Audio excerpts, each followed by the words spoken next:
আমার গোপাল সোনাকে আমি কিভাবে ঘুম থেকে তুলি চলো তোমাদের সাথে আজকে আমি শেয়ার করছি। তো গোপাল যেহেতু ছোট্ট শিশু, ছোট্ট বাচ্চা, তো ওকে কিন্তু আমরা একটু ধীরে সুস্থে আরামসে ঘুম থেকে তুলব। তো প্রথমেই যেটা আমি করি, একটুখানি হাতে তালি দিয়ে নিই।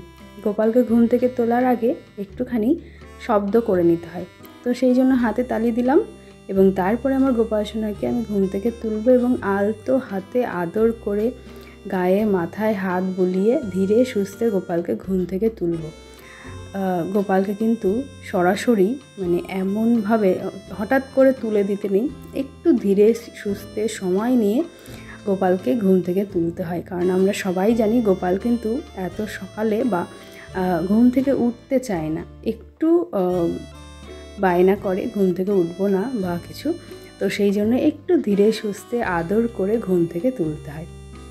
তো দেখো আমার গোপাল কিন্তু ঘুম থেকে উঠে পড়েছে। আর ঘুম থেকে ওঠার পরে আমার গোপাল সোনাকে আমি যেটা দিই, একটুখানি জল খাইয়ে দিই।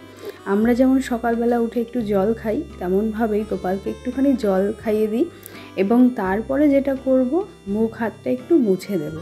একটু মুছে দেওয়ার পর তারপরে আমি গোপালকে স্নান করাবো।